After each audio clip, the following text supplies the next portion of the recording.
Hello, everybody, and welcome to the Car Ride Convos Podcast, podcast number 7, the only podcast that runs on liquid hydrocarbons. Oh. Yeah. How exciting. Yeah, right? Yeah. It's exciting. It's good to be back. It is. I know. I feel like it's been a minute. Yeah. I say that all the time, though. I know. It really has.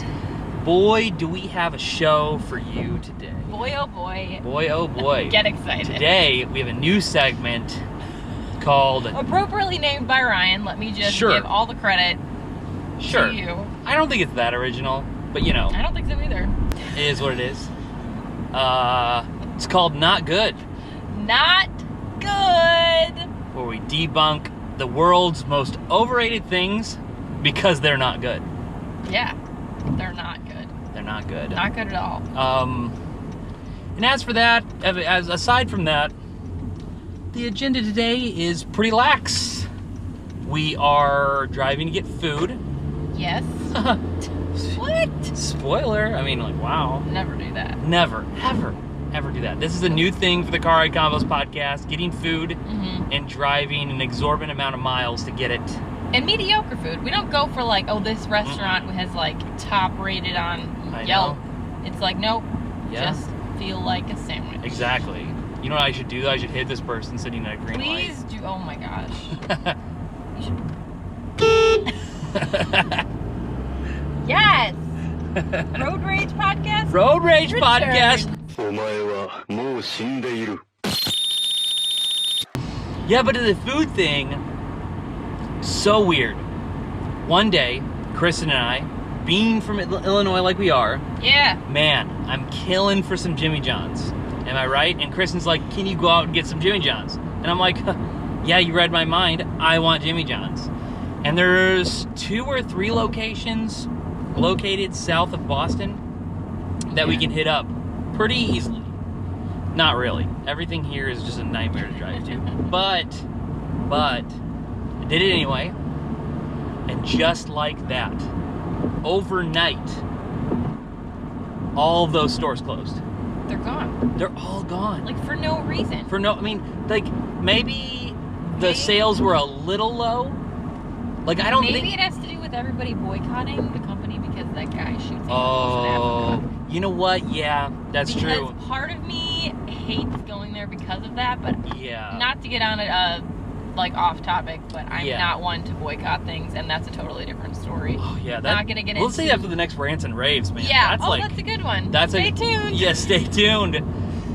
It's just a big long. Yeah. Anyway, but maybe that's why. Maybe their sales are hurting because social media does kind of play. Speaking of which, can I just say this real quick? Sure. And I want to move back to the trophy hunting thing just a little bit. But okay. Go for it. We can totally cut all this out, but I want to tell you this before I forget. Sure. So I was talking to everybody at work about just how we totally got screwed by American Airlines that one year and how we never got anything back and we called and wrote emails, whatever. One of the girls at work was like, oh, you totally should have tweeted it because that type of stuff, like if you tweet anything negative about a company nowadays, like that's when you get seen. And I'm like, I never thought of that because she said that a friend of hers had done that, I think specifically to American Airlines, or it might have been another airline. Yeah. And they totally got because that's where it is today, it's not like behind closed doors of customer service or emailing because those can be washed away, no big deal. But if you tag them in something that's on social media that's totally across the internet, it's like, oh shoot, everybody sees this and we're attached to it. Interesting. Yeah, let's give the audience a little bit of background if we're going to follow through with this and actually put this in, which I think we might, just for flow purposes. Oh, okay. We were flying from Chicago to... it was back to Alabama. It was back to Alabama when we lived there. And basically it was during one of the polar vortexes. The polar vortices, whatever which is going on. Which is like the Midwest nor'easter. Yeah, which is like the Midwest nor'easter where everything freezes and they can't keep up with the airplanes and stuff like that. Can't keep them clean, can't keep them in the air. So totally understandable that traveling was a nightmare, okay? We have been through that before, traveling through American Airlines and stuff, huge problem. But I mean, I guess I'm not the only one. I've heard some insane stuff about American Airlines. I mean, at least they're not killing dogs like United Airlines. Seriously. But, you know... They're killing spirits, that's for sure. Yeah, they are. Killed my spirit multiple times. So basically the day was, let's get a boarding pass and wait for the flight to get canceled and or delayed. And I think the worst one, may have been, was that the day that we were literally flying over Chicago? I think so. And they were like, yo, we can't even land this thing. Like, it's gonna be, we're gonna have to divert to like and Detroit. Then we were like, no, we went all the way back. Oh, we went all the way back, yeah. All the way back we flew to wherever we were. all the way back to where we were. This is such a crazy, and I think we took pictures of, which I'm sure we've deleted by now, but we had 20 some odd different boarding passes. Yeah. It was a stack. It was a hefty stack. And then we got this particular day, though, we had already been at the airport because of all these change flights, canceled flights, whatever. It was at least 12 or 13 hours. It was a while. Yeah. So we got the one glorious boarding pass. The person was like, "Dude, I know your car is in Nashville, but we're gonna fly you directly to Huntsville." And I was like, you know what? That's a little bit of pain in the butt. Well, we did have a second car, and we were like, we could swing that, pay the extra day for. Drive the 3 hour, it's whatever it takes to get back home and get to school and get to, which, that's a whole nother hilarious story, but whatever. If you want to meet us for drinks, I'll tell you the whole school and work and everything that went down. Oh, what a nightmare. Yeah. So, we get the one glorious boarding pass, and this guy's like, dude, this is gonna save you. Like, this is gonna, flying into Nashville is the problem. Huntsville has been no problem. Like, we've been able to get planes up, and we've ever been able to get them down. It's no big deal. And this was, the last flight out of the day. Oh, yeah. And even at the point of us getting these tickets... It was 10:55 p.m., I think. Yeah, but when we got these tickets, we still had to wait. That flight was 4 more hours, I think we had to wait. Yeah. It was we still had to sit for a second. It was a whole deal, man. It was a whole deal. But we were gonna get out of there, right? Well, they call everybody in, and we're waiting for our spot. And we have seats, but they just don't call our section, and we're the only people in that section. Okay? And so what ends up happening is they start calling on standby people. Before everybody who actually has tickets even goes to the line. They were calling standby people, and I was like, well, that's kind of weird, but, we got it's no big deal. She scans them, and some sort of weird error comes up, something very weird, and she's like, oh, these aren't good. And I'm like, what are you talking about? These aren't, they're boarding passes that have our seat numbers on them, we're all ready to go. And she's like, no, these aren't, it wasn't that they weren't real. I don't know what was going on. She couldn't even fully explain to us, but I was just so dead inside. I was she said, it looks like you guys were never actually booked on this flight. Yeah, where did you get these tickets? Exactly, which is impossible, because you're just like, well, how in the world did I get these boarding passes then? These aren't tickets, these are boarding passes. We're ready to get on the... And I remember you just totally lost it. I mean, I was barely hanging on by a thread, rightfully so. It was stressful as junk. I mean, I don't even know the person I turned into that day. I was I lost total control of myself. I was screaming and crying, and I'm like, great. Well, if we weren't technically booked on this flight, then you need to go back on the plane and pull off those 3 or 4 people, those standby people that you put on the plane before every one of us got on the plane. Rightfully she said, so. I can't do that. They've already boarded the plane. Yeah. And that's when I totally lost my mind, and Ryan had to shoo me away from the counter. Yeah, she was gonna kill somebody. Rightfully so. I kind of made a scene, which I'm not the type of person to do that at all. But I was exhausted, emotionally, physically, mentally. It was just one of the worst things ever. Yeah, and I'm just I was just sitting there, and I was just like, hey, can you at least do me a solid and get me a hotel room? And she was like, no. Yeah. And I was like, oh my, I was like, you gotta be kidding me. So, needless to say, I avoid American Airlines like a plague. Like the plague. Not even just a plague, the plague. The plague. Because even after that, she was massively unhelpful. Yeah. So we got nothing from it. We had to stay the night because that was the last flight. I would stay the night in Chicago. Yep. Thankfully, my sister lived there, but she had to come back to the airport. Like, it was a big to-do. Yep. And we got no type of, like, reimbursement, no type of courtesy, like, hotel room, like he said. So we probably sent at least 4 or 5 emails. We called probably 15 times. Yeah. Which they just like, oh, let me send you here. I'll send you this person. Yeah. Goes absolutely nowhere. We never got anything. So, moral of this story, mother effers at American Airlines can suck it. Yeah. Yeah, they, Maybe I do boycott. I boycott one company, that's American Airlines. I guess I do, but I do it subliminally. I think that, like, boycotting stuff over social media, which we'll get into that. It's just, I don't like it. It's so weird. I'll stop bringing it up. It's so strange. Yeah. But no, let me, revert back to, and I only have a small point. Okay. About the whole Jimmy John's trophy hunting thing. Oh, okay? Yes. See, as I'm not a conservationist. Conservationist? Conservationist. I'm not one of those. But at the same time, though, there are, and I'm not judging their situation like, oh yeah, they were totally in the right. But there are some forms of trophy hunting that are actually good for, certain species, communities, and stuff like that. Where there's the old sterile bull in the pack of rhinos, and they're like, hey, just to let you know, this dude has injured some of our younger bulls who are trying to mate with and we have a really bad population problem. We need to take this guy out. I feel like rhinos might have been a bad example to give, seeing as like the last white rhino, last male white rhino just died. I know, man. I don't know. That's like, but I get your point. That stuff tears me up. Yeah, but yeah. No, there are certain rhinos that aren't. At least as far, I think there's a couple certain species that aren't super decimated. And I get that to some degree, but I can't judge your situation. I cannot judge your situation as like, oh yeah, they were totally in the right. I'm just saying some forms of trophy hunting are good.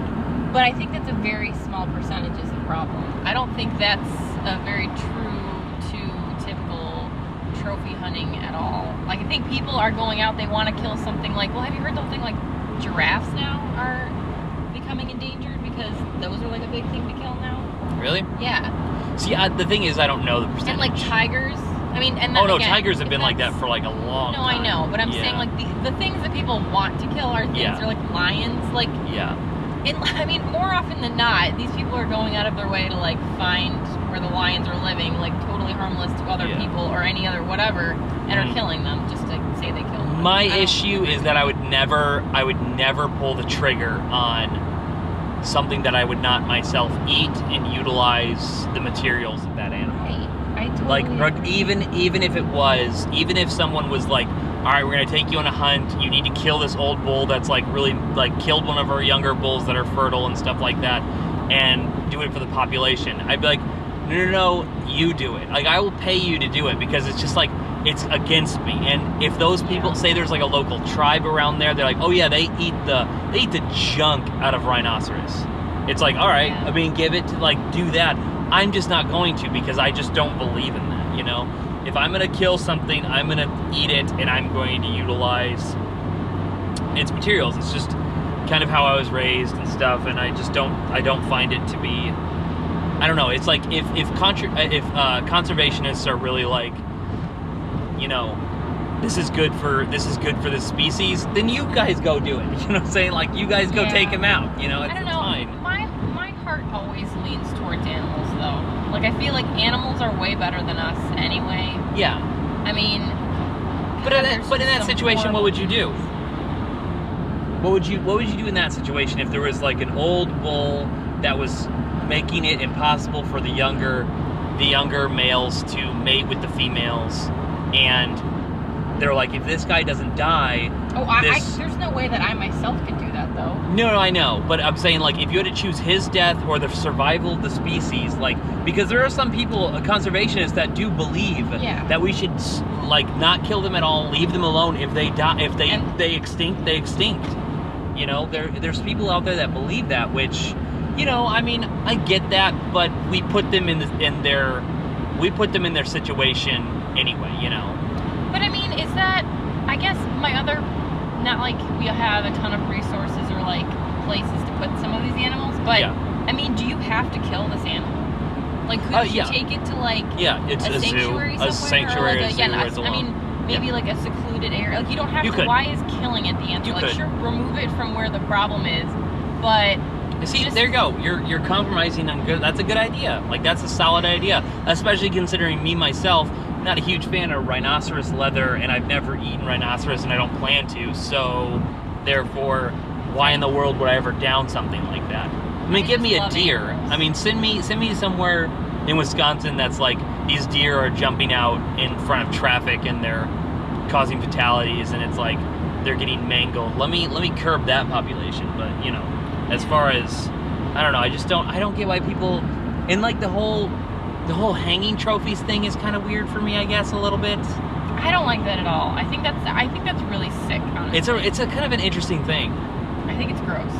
Yeah, I think the funniest play on that, though, is the Predator movies, where they start hanging humans as trophies. But I think that puts it into perspective. It like, does. how disgusting is this? Like, this is so weird, but it's like, we do this to animals. Yeah. I just don't feel like the mentality of people, I don't feel like understand to the degree that you have to have like a certain amount of respect when you're killing someone. Yeah. Like, just the mass amount of, I mean, our whole food industry, which is like a totally different thing too, but just like the mass amounts of, you know, beef, chicken, just every little mass consumption meats is just so sick. It's so sick, and it's always way more than we even need. It's just like goes above and beyond, and there's no thought about what you're eating. There's no thought about where it's coming from. Like, it's just gross. Like, that just grosses me out. Well, luckily, we're a few years away from where we're going to be eating lab meats, and if any industry takes off, it's going to be that one. And I'm 100% a backer of that. Like, I'm cool with, like, other meats being sold as well, but I really, like, if someone's going to be like, hey, you want to eat a real chicken? It's super expensive. I'm like, yeah, that's a delicacy. I'll totally do that. Not all the time. But it's like, I think lab meats is such a good idea, you know? Do you think that would even catch on, though? I feel like people are so weirded out and bugged out by things that are genetically modified, which if they even think about it, it's like, well, duh. Yeah. But, I mean, do you think that people would actually jump on that bandwagon of like, oh yeah, this isn't like from a real chicken, but it's like, it's been constructed in a lab? Yeah. From what was a chicken. Obviously, that's a problem, but I mean, that's kind of a weird thing to think about. I think that we're going to run into a situation where us as humans are not going to have a whole lot of choices in how our lives play out. Yeah, as far as I think that, you know, people, not a communist, not a socialist or anything like that, but people really hate on the whole living wage thing, giving everybody a living wage and stuff like that, and they're like, oh, more government handouts and all this stuff. Yeah. And me being around the tech industry and stuff, I don't see a situation where that's not going to happen. Like, it's going to be, we're like the worst post-apocalyptic dystopian sci-fi film you can think of. If we don't take extreme measures to combat that, that is where we're going. Because we're talking about hordes of unemployment, you know, the amount of resources that go into the food industry and stuff like that. I mean, it's just crazy. I mean, there's just so much that it's just like, I don't think it's the best way, but I don't know that we really have a choice. Which is scary to think about, because we're really up against the wall with a lot of the stuff. And God forbid someone invent actual artificial intelligence.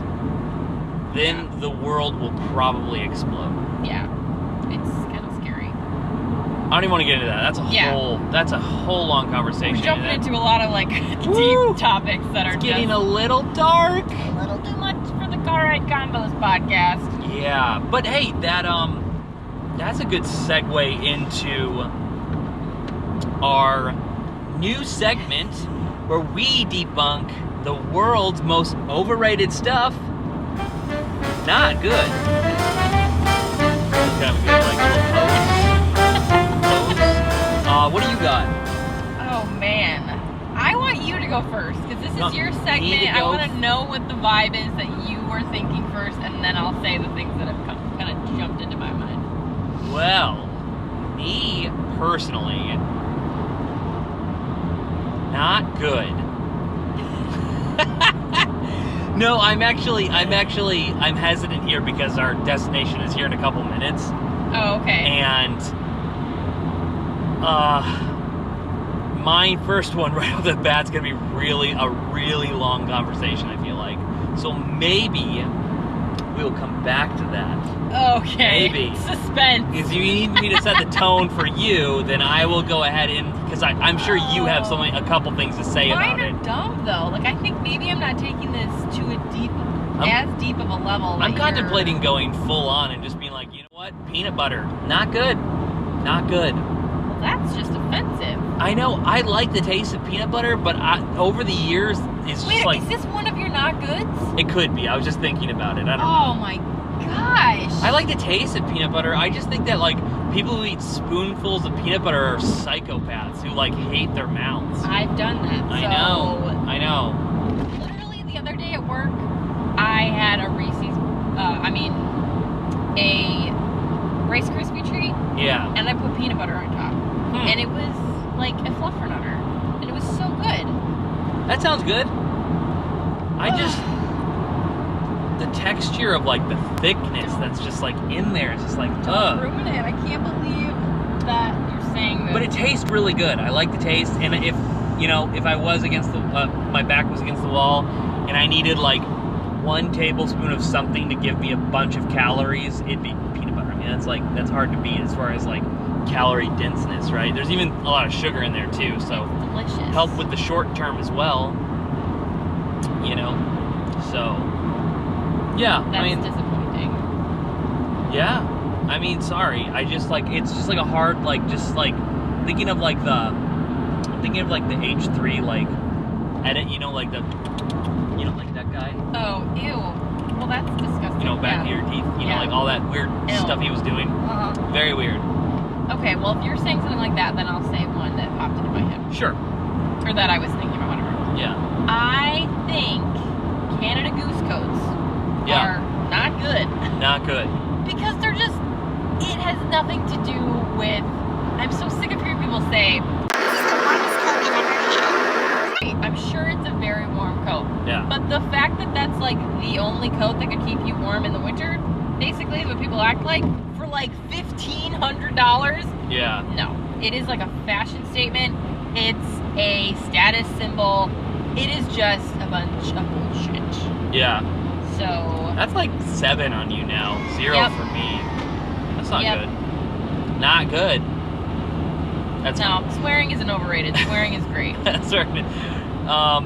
No, I can get behind what you're saying there. I've reviewed the materials that are on there, and there's some high quality stuff, but I just don't. Going back to even that stuff, like all of their hoods that have a fur hood is coyote fur. Yeah. Which I don't really like that either. Like, I know that coyotes can be like a big problem in other places, and maybe that's helping, but I could never wear something that had any type of like actual animal fur on it. Like, just really weirds me out. I don't need you to die so that I can stay warm in a very like fashionable way. Like, well, I mean, that's the very nature of humanity, is exploiting the weak to further our own existence, and we somehow find that. My problem is, my huge problem with that is, I'm okay with that.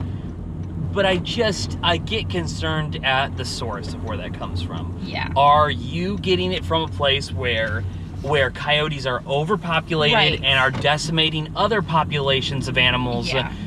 If you're doing that, good for you. But if you're going around the world and just butchering, like, coyotes and stuff for sport. Well, and I think at this point, it's got to be that. Because Canada Because Goose of how much, Are you kidding me?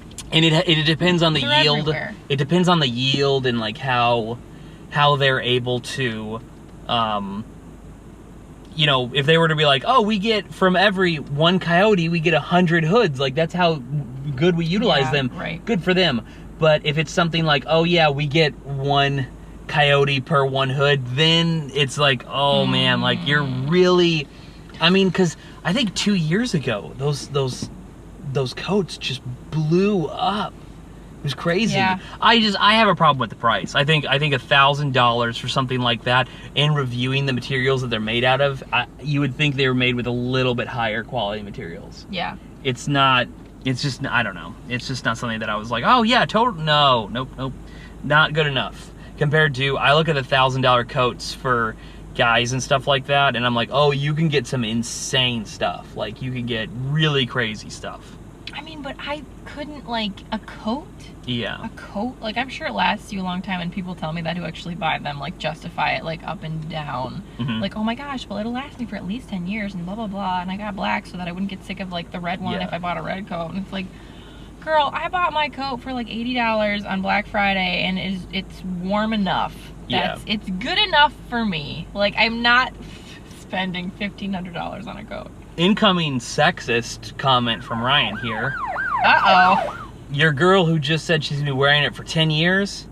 Yeah, right. Well, that was my thought, too. The moment it goes out of style, you're like, I think it's time for this to go to Goodwill. And I'm not saying I'm kind of the same way as a guy, too. There's some things that I'm like, I'm not going to wear that. It's like kind of like old school style and stuff. But man, $1,000 coat, you better be wearing that for 10 years. Yeah. Like, that's crazy. Seriously. I've had a nice pair of leather boots for, I don't know, last 5 or 6 years maybe. Yeah. Those things are still kicking, and I plan on keeping those for a very long time. And they're not exactly, you know, the style and stuff like that, but, you know, it's whatever. It's no big deal. Well, we're going to grab some Sammys. Yes. We'll be back with the power of editing, because our editor is crazy awesome. I don't know. Please. Well, see y'all on the next one. Well, we are back. Go editing. Let's do like a big clap to find the audio. Ooh. That works, kind of. So yeah, we are making it back into the segment Not Good. Yes. And Ryan left us in yeah, because I have a big one. I have a big one. Probably the biggest you've ever heard this segment, in this segment's history. Settle down. Probably. And I'm just going to say it. Yeah. Black Panther. Not good. Yikes. Ooh, yikes. And it's not as bad as I'm making it sound to be, because of course I need the clickbait. Yikes. Those are some fighting words. I know. I'm making it very clickbaity up in here. Yikes. But here's the deal. What? Let me just give you my spiel. You spiel it. It's a little bit Black Panther, and it's a lot of bit Marvel and Disney as a whole. Oh my gosh. I've just been beaten to death by those movies so much. Yeah. And Black Panther was by no means the movie that broke the camel's back in this situation. I sat down to watch it, and I was just so tired. I was just like, really? But there are a couple redeeming factors to it. Okay? Even though it's on the not good segment, doesn't mean all of it's not good. I thought that the director, Ryan Coogler, was one of the more self-aware directors who managed his film very well in comparison to some others who have tried. You know, whoever made Iron Man 3, I mean, really, what in the world was that? Okay, Michael B. Jordan. I am by no means a Michael B. Jordan fan, but his character was refreshing, and honestly, I was rooting for him the entire time. You know, I don't think his acting was as good as people said it was, but I do believe that he was probably the strongest villain, and the reason why he's the strongest villain in the Marvel series is because he kind of wasn't a villain at all. I kind of preferred him over Dum Dum T'Challa and the Wakandan people who kind of came off as like, you know, very not good, you know. I heard similar things like that too. I have not seen it, but I'm also like just so I haven't seen a superhero movie in honestly a long time. I think the last one that I saw was Doctor Strange, which wasn't bad. I was kind of surprised, and I really like Benedict Cumberbatch, but I don't know. I just don't like have a desire to go see superhero movies anymore. Like they just come out all the time, and I feel like they all have a very similar like feel to them, and the music is the same, and like the effects are the same, and I don't know. It just I'm really like just numb to all of them. The effects in Black Panther are rough. Yeah. And I don't know what it was, them not hiring the right company, or, you know, I have a theory that Disney and Marvel did not pay for this stuff up front. I should say the Marvel division of Disney. That's probably the best. Okay. That's probably the best way to convey that. Yeah. I have a feeling that they didn't think this movie was going to do as good as it did, and shame on them, because I don't know. I thought the special effects in it were whack, so dated. Like it looked so Spider-Man 3. Like that's how old some of the stuff looked. Yeah. And I didn't like that section. I didn't like that part of the movie, and I don't know. And I mean, like the good thing about Black Panther that is kind of the redeeming factor is that not only did a predominantly black film dominate the domestic box office, but it's a film that can travel too, and their global box office did well as well. Awesome. Did well as well. Yeah. And that's good, because I've been calling BS on that for the longest time. They're like, oh yeah, like it'll be good domestically, but when we hit globally, and I'm like, that's just not true. Like that's just not. You're being an idiot if you don't think that that's true. I just think, I mean, I personally feel like, why do people still keep seeing these movies? I know. People love superhero movies, and I think that's true to be said, whatever the story is, and whoever is in it, like, white, black, you know, purple, green, whatever, like literally anybody, they're gonna go see a superhero movie. So to put such a racist stamp on it by being like, well, I mean, I don't know. Like, I think that's so, and good for them by like proving everyone wrong that this movie did well. I mean, that's good. Oh but yeah. I'm just indifferent to the fact that I'm like over it, because I just don't care, because I don't really like any superhero movies. Yeah, it's hard for me to sit through them. It's really, really, really difficult.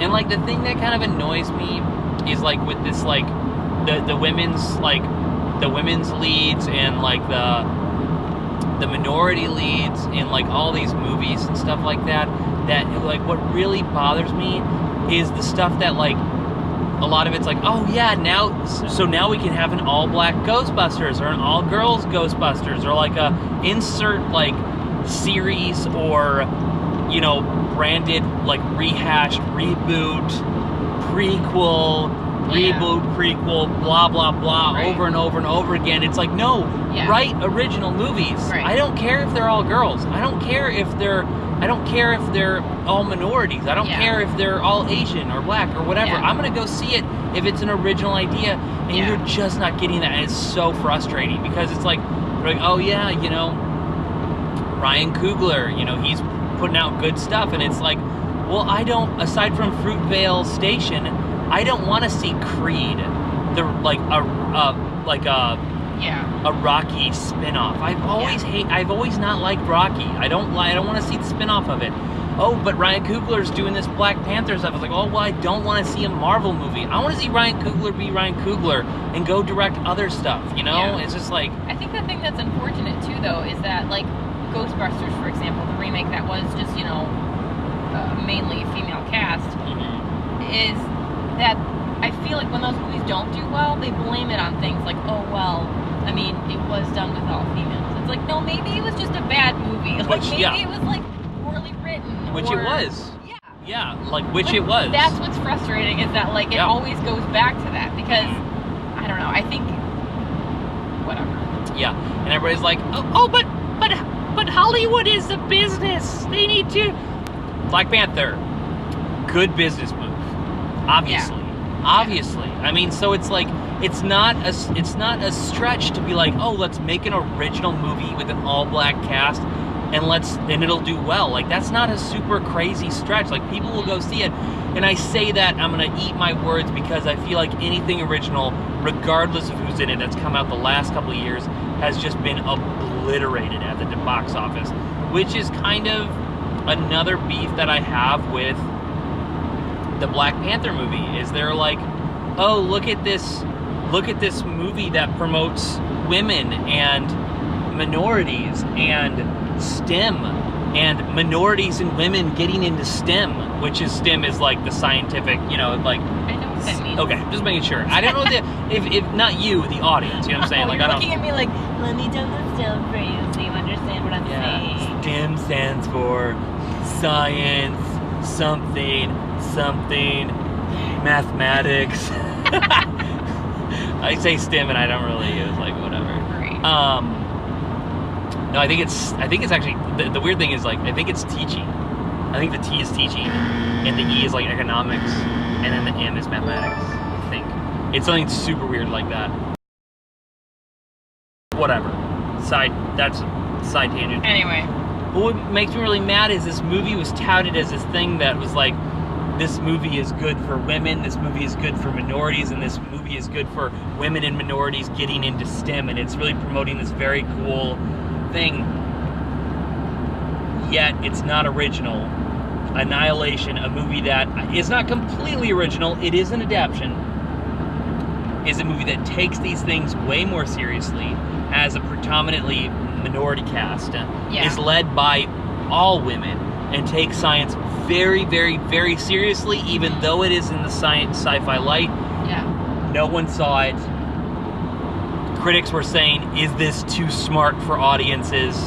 Which is just total garbage. I mean, yeah. These are basic scientific principles, like, in the movie that are just kind of like, yeah, everybody knows that. I mean, like, right. You know what? Well, and it's sci-fi. It's not supposed to make sense. Like, you don't need to be, like, quote-unquote smart to watch that movie. But the whole basis of it is, you know, mitosis and stuff like that. Somewhat. Also meiosis, whatever. The four daughters. Yeah, but they show you what's happening. Oh, weird. Like, plants are crossing over with, like, animal DNA or human DNA. And they're self-aware, and they explain it out loud sometimes. Yeah, which that stuff annoys me, because I'm like, no, I know what. It wasn't that bad, though. It wasn't that bad at all. They didn't go over the top with that. But guess what? No one saw it. Yeah. Critics thought it was too smart. People said they weren't ready for it and all this stuff. And it is like... It was trippy, but I kind of liked it, because there were so many... Visually, it was so well done. Yeah, which is completely different than Black Panther. There are some things in that movie that I thought the visual effects, the special effects, weren't perfect. And that's fine compared to when I watched Black Panther and I was like, this is all awful. Like, I was like, this is all... I don't know what effects house they went through, but whoever it is really skimped on time. And they really shouldn't have, because a lot of the movie is built around these visuals that I just did not get. And I was like, okay, well, that kind of takes me out. And it's just like another reason why. Like, I mean, at least fall to be like, oh, the special effects, they're a little bit Iron Man 2. No, this fell all the way to Spider-Man 3. Like, that is how old. That's how old it looked. It looked really weird. It's like just total, like a green screen mess, which everything is a green screen mess nowadays. I shouldn't just be completely honest. But that's my... I don't know. I kind of feel like... I don't know if I would necessarily, like, just pin that on Black Panther, though, because I feel like there are a lot of superhero movies that come out and you're like, this is passing as, like, good special effects. Like, half of this movie, all the creatures and people in it are like CGI'd, and this is what's passing as like good special effects. Yeah, in like a huge budget movie. That's true. I mean, come on. I feel like they cut their corners sometimes. Like, well, they'll get the idea. Yeah. Well, it's technically the Marvel division of Disney that's in charge of, like, they have a certain allotment for how much they're going to put in a movie. Yeah. Maybe they ran into production issues where they were running out of money, and they're like, hey, we're going to have to skimp on this. I don't know. I just had a conspiracy theory that they legitimately did not think this movie was worth putting the money into, which is a shame because they were completely wrong. Yeah. You know, just like the whole Hasbro situation with the toys. I guess toys are hard to come by, and Hasbro legitimately said, like, we did not think this movie was going to be as big as it was, and it's like, you missed out on a crazy business opportunity, because I would say you're a moron for not thinking that, because it's a superhero movie. Like, with like some of the most recognizable characters in it. You know what I'm saying? Like, it's not like people are like, oh yeah, but like, you know, Doctor Strange didn't sell a lot, and it's like, yeah, well, Doctor Strange is different, you know? Nobody cares about that. I think everybody growing up knew who Black Panther was, you know? Yeah. At least I did. I mean, and I wasn't even that much of a comic book nerd, you know? Doctor Strange, like, I remember 2 comics that Doctor Strange was in, that's all. Yeah. I didn't know him that well. I don't feel like, I don't know, he's kind of a weird, I mean, it's a superhero movie, but it isn't a superhero movie, because I feel like, I don't know, I don't know. It's weird. The effects were pretty good in that. Yeah. No, I think the only effects that I will always ding is human interacting. Yes. Effects always look terrible. Yes. There's not a situation where they don't look awful. Well, that's why I asked you about, like, that's why I was tripping out so much in Annihilation, because of that scene at the end where she's like interacting with something that I wasn't sure if it was totally CGI or if it was like one of those, you know, people in a green suit with the dots all over them, whatever that is. Yeah. Like, I don't know. I'm not going to pretend I know what that's called. But you know what I mean? Like, because it looked like they were interacting in a way that you're like, is this real? Is this not real? Like, I thought that was really well done. I know. But, it was crazy. It was crazy. And, whew. There was some stuff in that I was like, I think that it's just a very visually striking movie. I was like, wow. Super good for I them. liked it. I appreciated it for like just that stuff alone. Like, I thought that was good. Yeah. Which is good. I mean, I'm glad. But I guess the bigger point, it's not necessarily like, I guess Black Panther doesn't necessarily make the not good segment. I just think a lot of things about Disney and Marvel was like not good, you know? It's just like a lot of it. Why are you bringing Disney into it? Disney owns Marvel. They purchased the rights of all these things. I mean, believe it or not, in the last 10 years, Disney has purchased both Marvel and Star Wars. Right. Pretty insane. Yeah, but aren't we specifically just talking about what comes out of like the Marvel stories? And or is it because more specifically it's the Marvel Disney took over Marvel? No, okay. Not since. It's always it would have been inevitable even without Disney involved in Disney's involvement. Yeah, so I should probably be more specific, like the Marvel division of Disney, you know, whatever that is, as opposed to I don't know. No, I guess I could just call Bob Iger out himself and just be like, it's his fault. It's 100% his fault. No, I'm not a fanboy. I don't want to go to these movies and like, well, you got to do justice by me and like do it by the. I don't care. Yeah. I don't care. You want to make a black Spider-Man or a Latino Spider-Man? Go for it. That would actually be dope. I would be totally. Yeah. There was like one tiny rumor that Donald Glover was going to play Spider-Man at one point, and that would have been so cool. Yeah. I would have loved that. But you know what? No.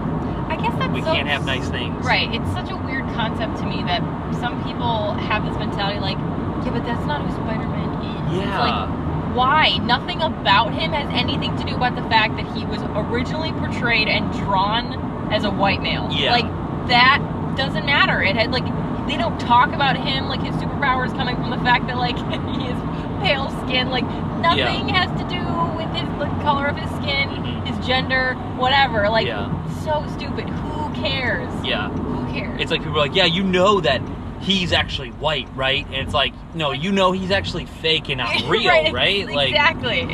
That's the real point. It doesn't matter. Exactly. It's all fake. Yeah, exactly. That's why I don't understand, like... People just can't think outside the box. Yeah, there was a character in the first Hunger Games movie that a friend who, they came home watching it, and, I forgot her name. Something to do, it has some sort of bird analogy, I think. Like fluttering butterfly or something like that. I don't know. Something, whatever. And they were like, yeah, the movie was good, but like, they made this... Oh, Rue. Her name's Rue. Yeah, awesome. I was gonna say Primrose. I was like, that's her. Yeah, her sister. Rue. Or Prim, I mean. And they were like, whatever, and this friend of mine was like, yeah, the movie was good, but like, for some weird reason, they made this character black. And I was like, oh, that's interesting. Let me go watch the movie and see what's up. And I was like, white or black, that would have made absolutely no difference whatsoever at who. There's so many characters that are like that. There are very few that I would be like, okay, now we're kind of pushing it, but I'd still be okay to do that. Like, that's completely fine. But there are so many that I'm like, yeah, change him. Who cares? Right. Let's do a movie about Black Ronald Reagan. Cool. I'm down with it. Let's go. You know, it's like, who cares? Like, it doesn't. Let's start doing biopics where we start changing race and gender and stuff like that. I'm totally down for that. That would be really cool. Not really. I don't know. I'm just like, I just think it's very interesting because I watched that movie and I'm like, why in the world did you care about this? Because this character has like almost zero weighing on like what happens in this film whatsoever. And I think it's probably natural to like hear a story or read a story, especially when you don't have a visual representation of that character and you have an idea of what this person looks like, because to some degree, you know, you get a description of that character in the book, so you're, you know, molding it in your imagination. Again, a very fake place. Of what that, you know, character looks like. And then when there is like an adaptation of that story, and you see, you know, who's playing that character or whatever, sometimes there is a little bit of like, oh, that's kind of a weird choice, but it's just specifically going against what you had in your mind. But to make a big deal about it, like, oh no, like they have to be this way. It's like, well, this is all fake, for one. What you created in your mind that you thought it was supposed to be is, well, that's fake, and that's just your mind trying to make sense of the story in your head. Like, no, dude. Like, there's probably other people that would have imagined something totally different anyway. So it's, I don't know, totally subjective. I completely agree. And if you know, if you have readers in your life, and you know a lot of readers, I feel like predominantly YA people, young adult fiction, those people are crazy about who they think plays those people. Oh, really? Like, oh yeah. Like, I have seen so many things. Like, so John Green, he wrote the Fault in Our Stars books, the Fault in Our Stars book, not books. And he reiterates to his fans every time he talks about a possible new movie. He says, hey, just let you know, everybody, I don't cast the movies. Don't talk to me about it. You know what I'm saying? Like, it's the same thing. And I've seen some of the things people have said, and I'm like, are you stupid? Like, is it really that important to you? Like, them ranting about, like, I can't believe this character played this person. Like, how stupid is, like, do you understand? Like, everybody has a shooting schedule. Everybody has other jobs. Some people aren't interested in doing YA adapted films. Like, it's like, do you understand? It's like, you can't have the perfect person. Right? Like, almost never. There are some movies that luck out. Maybe we'll go through a list of those eventually, because I feel like there's been a couple that they've been like, oh my goodness, they cast the perfect person for this. See, going kind of back to like The Fault in Our Stars, one of the reasons why I really did like that movie adaptation is that I feel like she fit her character very well. As did Ansel Elgort. I completely agree. I think that was very good. I think some people almost act like they clone these people, they create them in a lab when there's a movie that's going to be made about a book, and they're like, oh, they need this, they need to be like 5'8" and weigh 120 and like, you know, have blue eyes and brown hair. It's like, these are actors. They have to hire an actor that they think best portrays a character. Like, what do you want? People are just miserable. But anything to make themselves miserable. Yeah, seriously. It's pretty wild, though. Like, people care about that stuff. I'm like, why do you care? Why? Again. It's strange. But I do agree that those are two examples of what I feel like is perfect casting. Yeah. But what sort of weight does it have? Those dogs! Look at all those dogs. Oh, crazy. That, you know, I read the book a year before the movie came out. So, you know, what does that mean? You know what I'm saying? Because there maybe people picked it up off the shelves years ago when it first came out, and they were like, read it and read it and read it and read it over and over and over again, and they were like, I have exactly, you know, what is envisioned for this character and stuff like that, which is just, you know, that sucks. I mean, you know, whatever. Well, and the thing that's kind of interesting, I was just trying to think of other ones, like, personally, so Harry Potter, the whole Harry Potter series, for example. Yeah. I started watching the movies before I read the books. So, you know, it's hard to go backwards. Like, it is hard. You then, you know, imagine Daniel Radcliffe and Emma Watson, and, you know, as those characters in the book. I mean, I tend to anyway, because you've seen it, whatever. Yeah.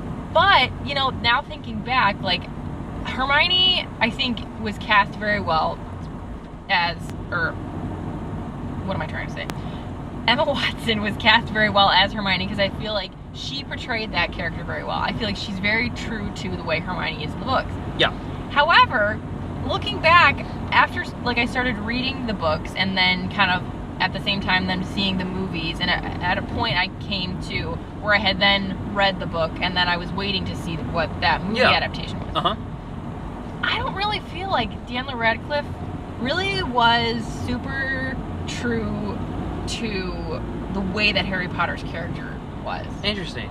Like, but I don't know, like his visual cast, I like him as like what he looks like. Right. That's not bad. You're right. But I think just the acting aspect, like at the time he wasn't the greatest child actor. I mean, he really wasn't. Out of the three of them, he probably was the weakest, I would argue. And I'm a fan of him. Like, I really like him. But just kind of thinking back now, it's interesting to kind of go backwards in that sense, to think like, okay, now that I have read the books and I'm seeing the movies, or, you know, doing it opposite, or where I've seen the movies and now reading the books, like, do I really think that was the best choice or whatever? Yeah. But, I don't know, and I'm trying to think if, like, the art must have been done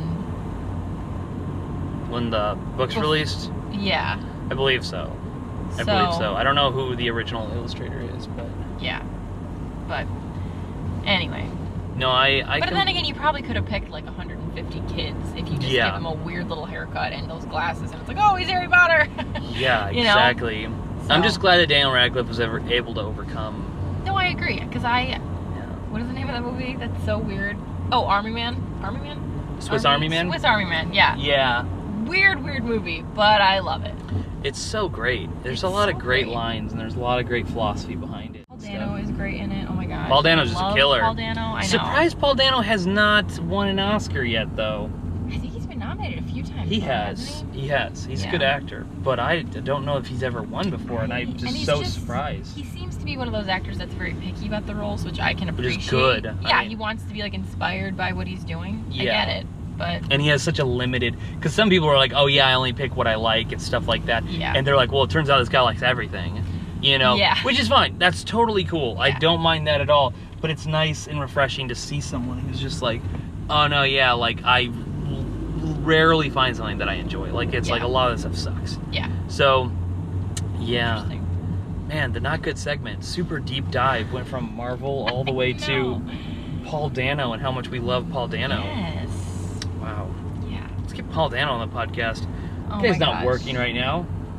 Right? Right, Paul? You're free?